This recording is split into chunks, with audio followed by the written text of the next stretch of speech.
Welcome to Real Talk Christian, where we have real conversations that impact our family and community. I'm your host, Chris Fuller, and today we have a very special guest with us, my friend Paul Lindgreen, to talk with us about affairs, divorces, and is the church failing?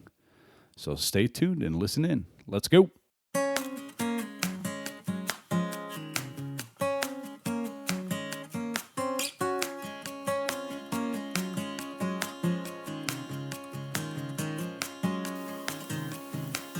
Thank you for joining us at Real Talk Christian, a place where real Christians talk about real issues impacting the community and the world as it pertains to Christians. Now here are your hosts, Mark Hyde and Chris Fuller. Well, here we are for another episode of Real Talk Christian, and today we have Paul Lindgren, our very special guest, all the way from Indianapolis, Indiana. Paul, how you doing today? Doing pretty good. A little cold. Yeah, it's definitely a lot colder than what it was last week or the week before. Yeah, since I am actually from Michigan, from this area, grew up, born and raised here, and I just kind of forget sometimes when I travel back up here how much colder it is. About 10 degrees. Well, you've been down in Indianapolis for how long now? 3 years? 3 years now? Yeah, 3 years. Wow. A little over 3 years. It's been a long time, my friend. Yeah, feels a lot longer. Well, today we always talk about our coffee that we drink with our guests, but today we decided to forgo the coffee and go with tea. I'm actually drinking a tea from Gatlinburg, Tennessee that I picked up last summer, and it's hazelnut cookie tea, which is delicious. And Paul, what are you drinking over there? Quality. Quality. Benner Tea Company Chamomile Herbal Blend Tea. Caffeine free. Sounds real nice. Well, Paul, now that we've discussed our tea a little bit, let's go ahead and dive into this topic. It's a pretty serious topic that we have going on here: affairs, divorces, and is the church failing us? But before we go too far into that, let's hear a little bit about you and your background. What was it like to grow up as Paul Lindgren? Where'd you come from? And tell us your story a little bit. Sure. So, like I mentioned, I'm originally from this area. I was born and raised in Three Oaks, Michigan, about 10 minutes off the lake. And it was, I was born into a Christian household. Parents still together. They've been married since 1981. So, it was one of those childhoods where a lot of people can remember like the day they were saved. It's like their salvation day. And I remember like what the day looked like in my memory. Right. I don't remember the date that it was because I was like 5 years old, But when you're raised inside the church, I think it becomes harder to have this definitive event, Now, there was a point that Christ became very real to me, and I made conscious efforts to have a walk and make those decisions more in teenage years and adulthood. But yeah, I grew up in the church. And I got a brother and a sister. I'm the baby. So all of us raised and deeply involved in a church, very small church in Baroda, Michigan. And I carried on a pretty strong Christian walk from childhood through teenage years. Mm-hmm. And I had attended a weekend called Decotech, which I think is probably more common in this area. Yeah, I was going to say, can you explain for our listeners what is Decotech? Yes, it's not a different language. I am speaking a little more Swedish these days, but so Decotech is actually a spawn from an adult ministry called Decaloris, and the tech stands for Teens Encountering Christ. So it's basically a teen retreat between the candidates, which are the students or the kids, and the workers. There's about 80-some people. Oh, wow. So it's pretty big, and they do usually twice a year. And I think they must be up to number 50 or 60 or something. Yeah. They've done them for several years now. I was going to say, you and I have been friends for 11 years, and you've always gone to them since I've known you. Oh, so. Yeah. It's a very, very neat ministry, very, very strong and powerful. And it was what really launched my brother's faith. My sister, she was kind of in college by the time that my brother and I attended it, so she missed the boat on that, but she's strong in her faith too. So Decotech, when I was 14 years old, was a very important part that kind of was a catalyst for launching my faith into what it became my own identity. And from that moment on, it's really been just fighting the good fight. And as you'll hear, later in my story, there's going to be some rocky parts to that and some redemptive parts to it. And there's a lot of ups and downs as there are in any faith. But my childhood was a really good childhood, a very healthy home, no emotional or physical abuse or nothing like that. It was, I have way more positive memories than negative. Right. Okay. Going back to Dacotech and me knowing your story a little bit, can you describe to us that changing moment? I know you were at a Dacotech retreat where you got your nickname, the Tin Man. That's you always got the Tin Man. Can you kind of describe what those events were? Yeah, that's I had kind of forgotten about because I've got a couple different emails I use now. But the Tin Man, I've gone by that email handle and nickname for a while. So it kind of comes to play a little bit more in a relationship that I was in my teenage years.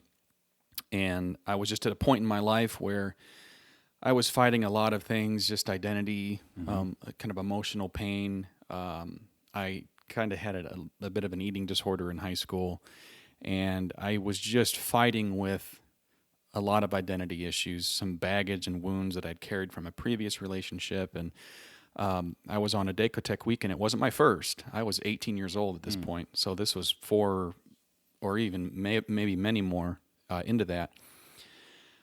I just had this moment where it was like I could feel this severe oppression within this meeting. It was during a worship set. And usually I'm a musician in that worship set, but this time I wasn't. I was a team leader. And during the worship set, I just felt this oppression just push me almost to the ground. And my vision felt tunneled. And I went into the prayer room where they were praying someone in, and they just looked up at me, and they didn't even ask what was wrong. They just said, sit here. They must have been able to tell on me. And so I sat down, and they prayed over me. And one of the workers had their hand over my chest, like over my heart. And it was like I could feel God lifting the damaged heart that I had out of my body. Right. And that he gave me a new heart, like the Tin Man from Wizard of Oz. And from that moment, I felt like that was, even though that was before the really hard years and other really bad downfalls, that was a pivotal moment in my faith. Yeah. So you talked about during that time you were a teen leader, but normally you're on the worship team of those Dacotechs. I don't know if our listeners know, but Paul Lindgreen, if you guys look down in our show notes, is actually the guy that plays the intro to all of our podcasts. That music, that nice little drive that we have that brings us into our podcast is actually written and produced by Paul Lindgren. Can you tell us a little bit about your style of music, where it comes from, real fast? Yeah, sure. So that came from my only existing album called Where We've Been, and that was released last year. And that title track is called Paradise. It's just a guitar instrumental. It's beautiful. But when Mark and I listened to it, we were like, oh, man, this is it right here. This is the podcast intro. And we love listening to your music. So yeah, it's so my style, I mean, I could talk on and on about where my influences come from, but from a musical standpoint, I've just collected a lot of different styles through the years. But from the spot where that album came from was really kind of my diary after what I refer to as the hard times of my life as the dark ages. That was kind of my diary to get those feelings and those prayers and those thoughts and everything out, and not necessarily to help someone else. It's just I feel like it's almost like Lamentations or David crying out to God. It's just that's kind of what it became. Right. But it was healing for me, and if it becomes healing for someone else, that's great. But, right. Yeah. Oh, that's awesome, man. Yeah. I forgot to mention in the beginning of the podcast, Mark Hyde is not here with us today. My dear friend Mark had some stuff come up with his family, and so he wasn't able to join us today, which is very sad because I know he was really looking forward to meeting and get to have a conversation with you, Paul. But I know this subject matters to him, being a youth pastor and his teens, some of the teens that are listening right now, thinking about marriage and where that may take them. Now, not everybody has the same story, and not everybody has the same trials as everybody else. But you have a pretty kind of serious story where you've actually had an affair and been divorced. So let's talk a little bit about your first marriage, where it was at, from kind of like the beginning dating to where it led to the end, and kind of where the affair started. Sure, yeah. It's a deep story, and I actually want to take this moment before I get involved in this to just say, I've heard you and Mark talk a lot about this is Real Talk Christian. Right. You talk about real things, and I come into this topic from both sides of the fence. I know what it's like to commit an atrocity like infidelity. I know what it's like to walk through it. I know what it's like to walk into a divorce and to be on the other side of it. And there's a lot of personal take that I have on this. There's a lot of opinion that I have, and there's a lot of truth that I'm going to be bringing this from Scripture. And we always try to line up our opinion with Scripture. Right. But the topics that I'm going to be talking about, and even some of the things I'm going to share, may be very polarizing. There may be people that have very emotionally tied opinions to it and thoughts, and it's not my goal to offend anybody, just to share my story and the perspective of somebody who's walked through this. So it's my pleasure to talk about it, but I just wanted to kind of throw that out there, that I'm going to get very real. It's real talk, so get as real as you need to be. So I know we kind of already talked about my childhood. There's a few pieces in there that kind of play into going into adulthood and my relationships that are going to matter. I was, again, the youngest of three, and my brother, very intellectual, smart, by the book. He's the guy. A.W. Tozer of the day. Yes, he is. He's friends that know him will have sometimes joked and asked, like, "How's Jesus doing?" Yeah. My brother. Or I used to call him Charles Spurgeon Jr. Right. So, he's a great guy, and he's always kind of done things by the book. Right. My sister, same way. I mean, they never really had any issues or struggles. And even when it came to school, I had ADD. They put me on medicine for ADD, which caused seizures. Because of the seizures, that they ripped me off the medicine, it caused a chemical imbalance, which caused separation anxiety. School became a huge struggle. They almost held me back in the 5th grade. I lost a lot of friends because of just the way that I had acted with, dealing with all of it. So my self-esteem started to tank, even as a child. And you don't know enough psychological things to know that your behavior is kind of going a certain way, or even seeking for attention. And I don't feel like I ever really reached a point as a child where I was seeking attention. But I just had those struggles. Right. So one thing that, if people don't know this, when you have seizures, you can't drive. You can't legally drive until you've gone 6 months without seizures. So I just had seizures over and over and over. They weren't the kind that you shake, but you just kind of lose consciousness. And I would have sometimes 20 a day. Right. It's just, it was a struggle growing up, but I kind of learned how to deal with it. And I eventually kind of found my way into just dealing with, I've got all these seizures. They're going to keep happening. Medicine's not working. This is just my life. I may not ever drive. So my parents, they really tried to help me out with that and take me to doctor's offices. I reached a point when I was 15 years old. I went to a camp meeting, went up for prayer, and just wanted the seizures gone. I asked for healing, and from that moment on, I never had another seizure. Oh, that's awesome. Yeah, it was a huge part of my life, and now I'm at this point where I need to start driving. I want to gain independence, but I just kind of had to wait. So at that point, I know that sounded like I was rambling, but That's all right. But that leads me up to where the relationship with my ex-wife started. Right. I was at a point in my life that I was really craving for that independence that I couldn't have. I depended on everyone up to that point in my life. And at 15, I was involved with a girl at youth group where I was at. My parents weren't exactly fond of the relationship. And as a teenager, you know how it goes. Oh, yeah. You never listen to your parents. They're always wrong. Especially when it comes to love. Teens, you listen to your parents. Listen to your parents. Oh, my. They know. You may not realize it at your age now, but... I'm talking to Jagger, Cassidy, and Eli. Listen to your parents. These are 3 of the teens that we have in our church. A couple of them are... Well, one of them's in college. 2 of them are in high school. Great kids, but you always got to put that disclaimer in for them. Yeah. So...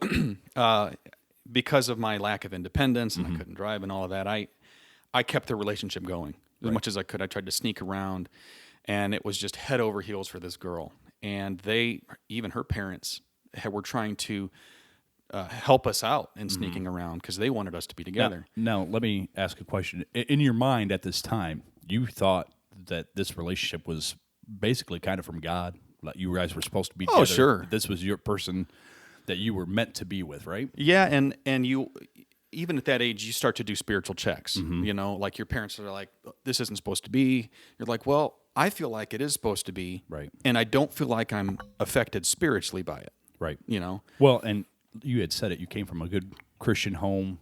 Your parents were strong Christians, still are strong Christians, that were trying to look out for your well-being, but you didn't see the same thing that they saw. Sure. Yeah, that's exactly it. It just was. It was 2 forces of, good things, good people coming from good perspectives, saying different opinions, and so you're faced at a teenage age where you're having to start to make your own decisions and possibly go against what your parents believe. Right. So eventually, what had happened, we had snuck around to the point that I was in a band at the time. She had. Come to the band practices. She met a guy there that was in the band, right. And she started a relationship with him, kind of behind my back. So that relationship ended, and I was just caught in this time of loneliness and confusion. I didn't feel like I could go to my parents, because they didn't want us to be together. So I just took time off. I just took time off of relationships. I was 16 years old. I didn't know what I wanted, and at the time, with that whole relationship actually caused some struggles with families inside of our church. And it got to the point where I felt uncomfortable at that church. So we moved. I had started going to a different church in Niles, Michigan. And that's where I met my ex-wife. Okay. So the relationship was great. I felt like it was something my parents could back, which was a huge part of it because I didn't want to go through what I just went through. Right. So we kind of start this relationship, and I meet her family, and I feel a sense of independence, like we could kind of have our own relationship, but at the same time, her family dynamic was way different than what I was used to. Yeah. There was a lot more aggressive talk. Hostility. Hostility. I sat down at the dinner table my first time, and it just broke out. It wasn't like anyone was physically hurt, right? But there was a lot of emotional hurt. There was. In that family. I was shocked. Yeah, I was shocked, and so I kind of had to try to fit into that. But I also was going through this thing where I felt like I couldn't really, even if I saw signs that the relationship wasn't great, which it wasn't the relationship wasn't great, but there was other dynamics affecting the relationship that weren't great, like family, Right. But I felt like I had just screwed up one previous relationship. My pride's too much to say I'm going to give up on this one. Right. And I also felt like I've got something good. I don't want to lose it and not have something again. So we had stayed together, and the relationship was really pretty good for the most part. But we were young. I had started college. I started nursing school, and I was on an accelerated program. I could have gone to a 4-year. I did an accelerated 1.5 college because I knew I wanted marriage. I wanted kids. I wanted my life to start. Right. So by 20 years old, here I am, got engaged, to my ex-wife, got engaged, and I'm ready to just kind of kick things off and show that I can be good, and I can be mature, and I can be successful. And I felt like the bar was already set with my siblings and my parents, and these were smart, successful people. Right. So This is what you were supposed to do. This is where you were supposed to be. absolutely. Okay. Absolutely. I felt like that was my calling. And I had also found that, I was in special ed to the moment I graduated high school. Right. And I was even encouraged by my sister, like, there's a lot of great trade jobs out there. College may not be for you. And I was like, oh, man. Well, you were doing trades at the time, like your high school years. You were doing trade school. Yeah, I did. I did building trades, right. and I could have worked construction, and Right. that was Because you did that for a while. right. And I worked construction before my nursing college, but it just kind of became a thing that I have a lot of skill sets that I kind of acquire, but I also have this drive in me that if someone tells me I may not be good at something, I just want to do it. I want to see. I want to try it. In college, I was like top 2 in my graduating class, so I saw that I had this success and I had this drive all of a sudden to just tackle life. So we get engaged. We ended up getting married when I was 20. We both were 20. We hadn't quite turned 21. The honeymoon was a bit of an issue because we weren't old enough to check into hotels, Right. at least at the time in Florida. But shortly after that, we kind of started to form our own independence as a couple. The church we were at, we felt like it wasn't quite challenging us enough. I was involved heavily in the worship team, and I never quite got a break. If I was on guitar and the bassist wanted a week off, I went to bass. If the drummer wanted a week off, I went to drums, and just so on and so on.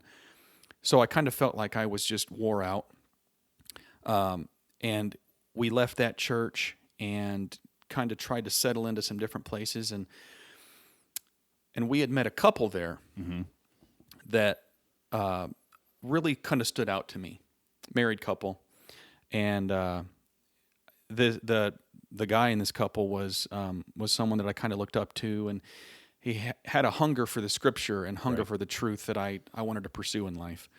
So I had remembered that they went to the same church that we had just left, and I remembered that, and I was kind of thinking back, like, I kind of want to reach out to him and see what he's up to.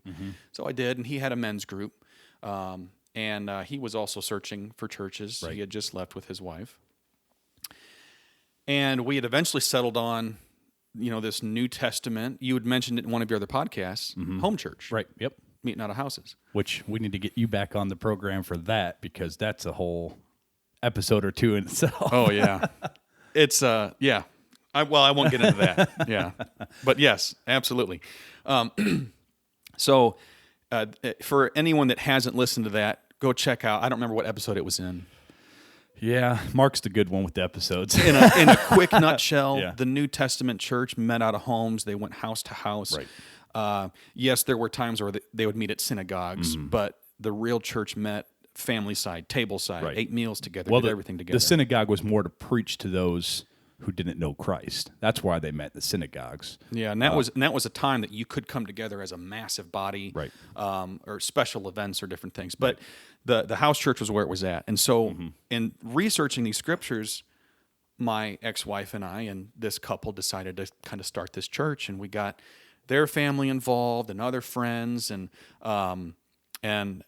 This house church that Paul is talking about right now is a house church that I had mentioned in one of our earlier episodes that I was a part of, and that's that men's group, and then that house church is how Paul and I met and grew our relationship within that setting. Right. I actually the house church started first, and I was really hungry for like a closeness of brotherhood and mentorship, and the guy that we had started the house church with, I could tell he was kind of protective of the men's group. I'd mentioned it, and I think that there wasn't like an initiation, but you could tell that he wanted to make sure that I was. There had been a lot of people that had come and flaked out. Right. I think he wanted to make sure I was at the standard of commitment. Right. Because commitment was a huge thing for him. Oh, yes. So. Oh, yeah. And commitment is really good. Right. You need to have that. And so anyway, like a year later, I ended up starting the men's group and met Chris here. And, besides our spouses who are our best friends, Right. Chris and I are the best outside of our marriage friends. Right. Well, there for a while we joked about, if something ever happened, we'd just run away to Mackinac. That was our place that we wanted to go. Yeah. We just, through thick and thin, Yep. we have been there since we met. And it's been a beautiful relationship that I've really, really cherished. So I'm just glad to be here with you today, sharing this. So the house church and the men's group were two massive opportunities and experiences, and those aren't even the right words. They were just great environments to grow such a real, raw, and organic faith and strength of spiritual character and gaining of wisdom from people. I mean, as opposed to sitting in pews in a congregation, which there's no problem with that. Right. This was such a tight-knit, close community of maybe 20 people, Yeah, it wasn't that many. I mean, it was a big group for meeting in the house, but Yeah, but you grow tight-knit connections. Right. And that's the purpose in it. We need to be close as Christians. I mean, we all became family. That's what did. it was. It was family. It was a family that created almost a new standard for family that I have. Right. Yep. So the marriage is going on, and we're trying to kind of find this balance of me still doing guest worship leading at different churches, involved in another permanent worship spot at a church that met on Sunday mornings, Friday night men's group, Saturday home church, Tuesday night prayer shack. I could see you were about to finish my sentence. I was too. Tuesday night prayer shack, and then you and I would meet. We were playing tennis 2 or 3 times a week. Yeah. And meeting together. Yeah. And so I, at that point in my Christian walk, I was like, I've got everything covered right now. Not from a prideful standpoint, but Right. I've got mentorship from older men in the men's group. I've got a close-knit community of home church, almost like a small group. I've got corporate Sunday morning worship. Right. I'm using my gifts of worship leading. I have one-on-one, lateral to lateral friendship with you. Right. And I'm like, oh, this is covered. And my ex-wife was doing the same thing. She was out with relationships cultivated inside those same groups, a women's group and then the home church. And what started to happen was that those close relationships really became something that I think threatened Satan. He doesn't want us to become close as believers. The busyness of the schedule kept me so busy that there was no one-on-one time with your ex-wife. Yeah, I mean, we had Between those jobs times, but when you're that busy, Right. you can't put the quality into a relationship that you need to, and you don't even know it because you're filling your life with healthy things. Right. This goes back to, I believe I mentioned it. I'm trying to remember if I mentioned it in this. I think it's the sports, the one that just aired this past week. I had mentioned that where your heart is, that's you got to be careful. I had mentioned going to church and doing these church things. If your heart wasn't right, then it could be a bad thing. And I kind of related it back to sports, that doing these sports, could be a good thing or bad thing depending on what it detracts you from. And in this instance, it sounds like you were focused on God, but you weren't focused on that relationship with your ex-wife at the time, which it should always go God, spouse, children, and so on and so forth. So it sounds like you were doing God, but you are also doing these extracurricular relationships as well at the time. Yeah, I wasn't. Not that I wasn't, they were bad I wasn't things. giving quality to anything. Right. It was, which is not going and doing these things isn't a bad thing in itself. It's just you didn't have your priorities right. Right. And the other thing too that I had it in mind to mention this a little later on in the conversation, but I'm going to just throw it out there now. We've got a lot of young listeners, and faith became a very important thing to me at the age of teenage level, college level, and there is so much importance in understanding what you're walking into when you have young relationships. I'm not saying that you become a monk and stow yourself away until you're 30 and then start to say, I'm going to try dating out, Right. But there is, you have someone's heart, someone's life, and someone's future in your hands. If you want to court and you feel like this really is something that you can make good and a God-filled thing, and you can commit, and this is where you should be, that's great. But you have to understand the weight of like WEIGHT, the weight of what you're walking into with someone else's life. I met my ex-wife when I was 16. It was my second really big relationship. You had just come out of a bad relationship. I had just a year previous come out of a relationship that had broken my heart and that would take me a while to get over, Right. whether I realized it or not. And there, you probably heard parents or adults say you don't know what you really want out of life until you're older and you've experienced life. And that, to me, hearing that was a cop out. I'm 18, I'm 20, I'm already 4 years into this relationship. I'm like, I know what I want. I'm going after life by the horns, and she's with me. We're committed. We got a good thing going. Who's to say we're too young with this? Right. But it is true. It's true that if you aren't sure, if you have any doubt in this, you could be hijacking someone's future. You could be hijacking someone's heart that belongs to someone else. Yeah. And even with that, I never entered marriage thinking that it would end, ever. Right. Divorce was off the table for me completely. But as it is in most Christians, Should be. when we get together, we're all like, no, divorce, that's never going to happen. That's a dirty word. That's as bad as any 4-letter cuss word. Yeah. We won't even consider that. And life sometimes takes you down a path that may change that. Absolutely. And the key part in that is that a relationship takes at least 2 people. To be a healthy relationship, it takes 3, which God is at the center of. But if you only have one person and God, that's not enough. Yeah. You got to have the other person in it. Right. So we were young. We didn't quite know how to balance life. We were still figuring everything out. And so we had kind of come to this thing where I was used a lot with my musical talent. And You were actually overstretched, probably, with your musical talent. That is the appropriate word. I was overstretched. Right.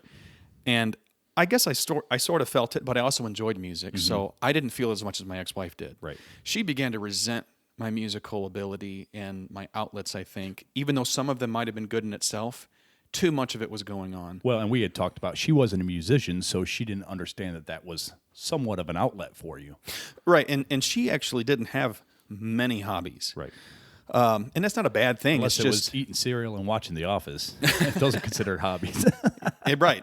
Like to cook. There were things there, right. but you don't have to have hobbies. It's just, it can be harder to relate to somebody that has a lot. Right.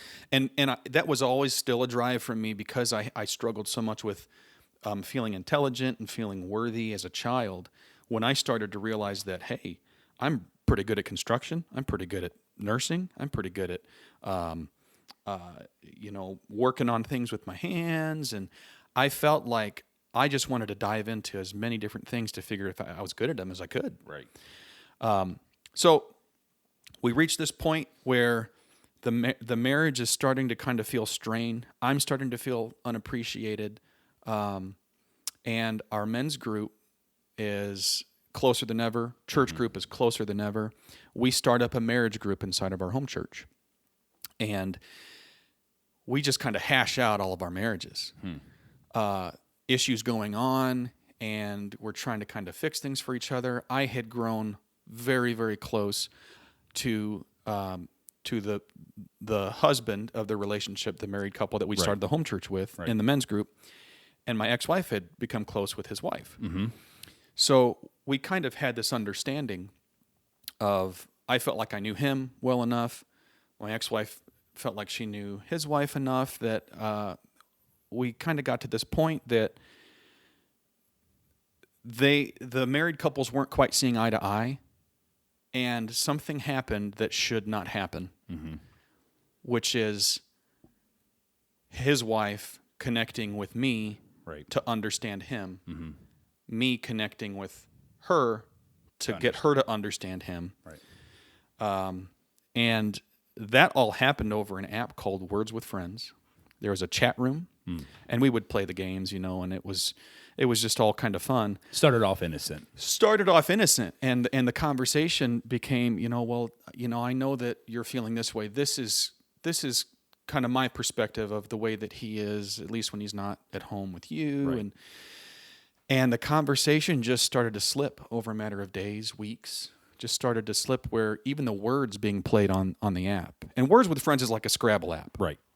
The words being played were starting to get kind of inappropriate. The conversation started leading to different things, and one thing just sort of led to another, and the slope just got more aggressive,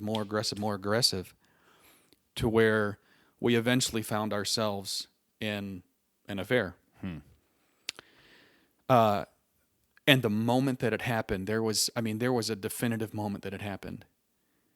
The weight of the world just came crashing down on the conscience that I had built up as a believer, on my spirit. I had such a beautiful thing that God had laid in my life with this men's group and the church and my walk and my marriage, and just this the dream of any Christian person out there. And now I had just done this. And we both had felt it. Right. But at this point, we know if we try to come out of this, we can't just sit by and say nothing. Right. That's just not who we are. So we sat on it until we could figure out how to get out of it. Right. We knew it would destroy relationships, the church, our whole lives. And that is the consequence you walk into when you make a decision like this. And a lot of people, I feel like they tend to think that when you have an affair, you're seeking it. You're tired of your marriage, you're tired of your relationship. I'm going to go out and just feel good again. Right. Most times that's not what happens. It does in some cases happen. You get people that are sexual addicts. You get people who are egocentric, and they have such this pious character that they go and seek things. Right. In most cases, especially inside the church, it does not happen that way. There's a scripture in Ecclesiastes chapter 1, verse 9. It says, "That which has been is that which will be, and that which has been done is that which will be done. So there is nothing new under the sun." People have been having affairs for ages. We see that with David, King David. Absolutely. All the way back then. And David's heart is such a beautiful heart in Scripture. Right. It's so real. If people are not familiar with David's story, go back and read. There are books written on it, commentaries, sermons. It is such a real version of Christianity. And actually, God could have chosen any bloodline to bring Jesus through. Right. He chose David's through Bathsheba, who David had the affair with. Right. There is redemption past this, but there's a dark time, and an affair is a dark time. There was no reason the affair had to happen. Right. There were signs that led up to it. There were decisions. A male Christian, a male anyone, even if you're not a Christian, right. There are people with moral standards out there that aren't believers. You should never put yourself in a position to counsel someone else of the opposite sex. Right. And vice versa. There's just too much danger there. And even in that conversation that had happened that led up to the affair between, the mistress and I. Yeah. There were, admissions of attraction. And I mean, that's in the process of it just becoming way too. Right. Usually once you've crossed that line, it's, unless you go to your spouse and take care of it right then and there, it's going to go too far. Absolutely. And there's always some truth into things that, I mean, Satan's not going to throw a temptation at you that you're not going to bite on. Right. There are sins like homosexuality I cannot relate with in my mind. I can't. Other Christians can. Right. I can't. So if Satan tempted me with homosexuality, right. Okay, bye. All right, have a nice day. Yeah, right. But I had insecurities that I had built up. I had a relationship when I was 15 that got away from me that I didn't have control over. I couldn't even say goodbye. I couldn't drive to go say goodbye because I couldn't drive, till I was 18. I had wounds that weren't healed. I had a marriage that I felt like, though it was good, was just not, it wasn't cultivated. You guys hadn't connected really because of the busyness of life. Absolutely. The myth of the greener grass. The grass is greener on the other side. The grass is greener where you water it. Yeah. And I hadn't been watering my lawn. There wasn't time to water my lawn. I was never around for it. Neither of us were. I mean, we both were out just experiencing church life, and Doing what you felt you were supposed to do rather than doing what you should have been doing. that's it. That's it. So I'm now at this point that I realize I am in this. I can already see how I got pulled in. I had insecurities that I had itches that I didn't know were there that just got scratched. And again, once it pulled you in, if someone would have come to me and said, "It's not too late. Yeah. You can save relationships here. You can save everything. Get out of it." There are so many scriptures that when it talks about sexual immorality, says to run. Yeah. Get out of it. Don't mess with it. Immorality inside the church. If that person's still in sin, don't even eat with them. Right. It's such a thing that you cannot mess with because it's an inward. All sin happens inward, but this is an inwardly grown sin. Right. It's on such an intimate level, and we are a marriage is supposed to be commissioned after Christ in the church. Right. So God hates divorce because that is a perversion of His relationship with the church. That's a good way of putting it. So when you have that you're faced with, there's nothing that you can do. There are ways of escape, and I had ways of escape that I could have left, but there is nothing that you can do to try to tackle it and control it. So we both kind of knew this. We would still meet. Satan has us where he wants us. Right. So it's not like we just tried to keep our moral compasses and keep distance from each other while we found a way to do this. No, we were active with each other. We would meet. We would spend time together and cultivate that relationship. Right. You were watering that lawn. We were watering that lawn. Right. It was probably a month or two into it that we started to feel like there wasn't really any hope in this, and we began to see more purpose with each other than with our spouses. It was almost a reprobate mind at that point. Right. For those that aren't aware, there's a scripture. I'm not sure where it's at, but it talks about when you have a believer who the Spirit is talking to, and you keep ignoring that call from the Spirit to right yourself and turn back to truth and light, that God will actually give you over to a reprobate mind, which is kind of a flipping. Your moral compass of north-south gets just kind of screwed up. He kind of gives you over to your sin. And I believe that scripture actually, if I'm not mistaken, references that once that's done, it's done. But I believe it's Romans 1:28, I believe is what that scripture is. But I may be wrong. It says, "And just as they did not see fit to acknowledge God any longer, God gave them over to a depraved mind to do those things which are not proper." Is that the one you're referring to? that would be it. Okay. So after a few months, we had found more purpose in each other. We had almost started devising this plan of how do we just exit our marriages and just make this work. Right. And it's Well, and just there was kids involved as well during this, right? Yes. The mistress had kids.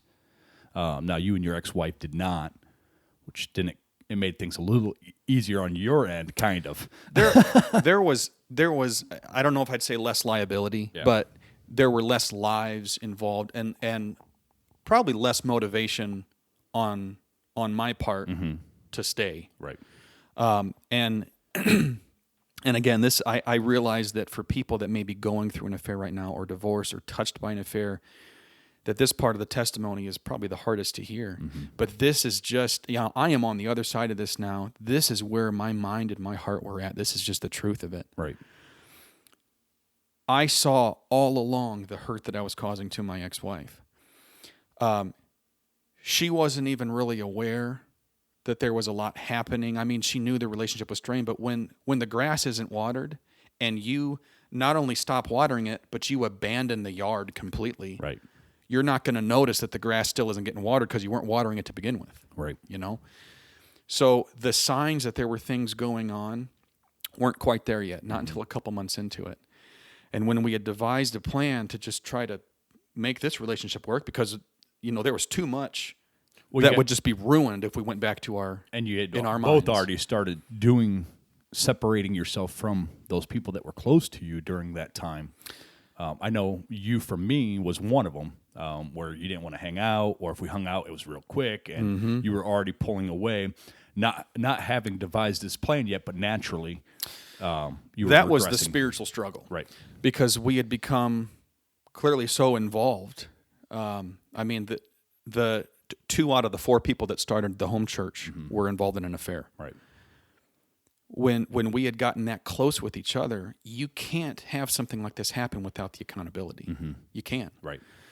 So I started distancing myself from my family, from my friends, from anybody that I could, because I didn't want to keep lying to them. My moral compass was still there. Right. And the Spirit was constantly speaking to me. I just felt like I couldn't add more to the plate. Right. I knew that this was bad enough, and even with that, this was the direction I was choosing to go in. But I respected the other relationships enough not to keep lying. And the same thing went for even our spouses. We respected those relationships enough to not keep lying there, even though we were in the middle of the most drastic form of a slap in the face that you could give to your spouse's broken vows. Right. And the slap in the face to God himself. What I'm describing to you is the mind of somebody deeply involved in sin and their rationale. They have Satan whispering in their ear. I had Satan whispering in my ear. This is the rationale that I had. It makes no sense to say I don't respect my wife enough to have an affair, Right. but I do enough not to keep lying. So people started noticing that we were pulling away. We had started kind of pushing the envelope on fights with the spouses, and it just kind of ended up into this thing that we got called out, what's going on here? We want to try to help out. And the more people pressed in, the more aggressive I got. And I just want to point out that is one of the good things, actually, of a close community, of our house church, of our men's group at that time.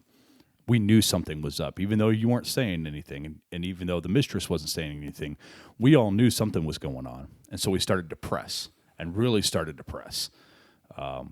Even my dad is part of that men's group, which that men's group is still going on. But even to the point where he was pressing and was like, well, if you're having marital issues, take a week at a hotel, and he put you up in a hotel at the time just to try to get away, to try to help. I mean, we were all trying to love on you and help you, but Satan had such a foothold, it seems, that you were looking to separate. Absolutely. That weighed just as much on my spirit. When you hear clearly, when you know that you are in sin, a deep sin, a hurtful sin, to the extent of an affair, and you are constantly rebuking people that are trying to right you, you're constantly rebuking the Spirit, you are creating scars on your soul. Those scars are still in me today. Right. They are. God can heal a lot of things, but God has stopped certain people from seeing certain things, the promised land, because of certain mistakes, Well, and I think scars are a good thing. I look at Christ. When Christ died and was buried and rose again, he came, and his scars were a sign of what he had done. It was a reminder to those who saw what had happened. I think the scars from sin that we do, now Jesus didn't sin, obviously, but those scars were from our sin that he took. Otherwise, those scars wouldn't have been there if he didn't have to die for us. And I think that's what sin does. It leaves scars as a reminder, and God allows them to stay for a reminder to us of what he has brought us from. And I think, that's why we have scars. That's why you have scars during this, and it's a reminder, and it keeps you, hopefully, it keeps you from doing this again. There's a statistic, I believe that it's 70% of anybody that stays with their mistress. I believe it's that the relationship is almost doomed to fail. It might even be 90%.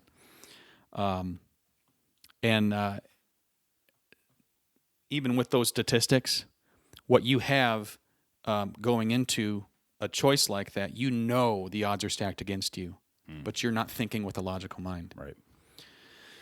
So we had, we'd even talked about the spiritual nature where we were at with having.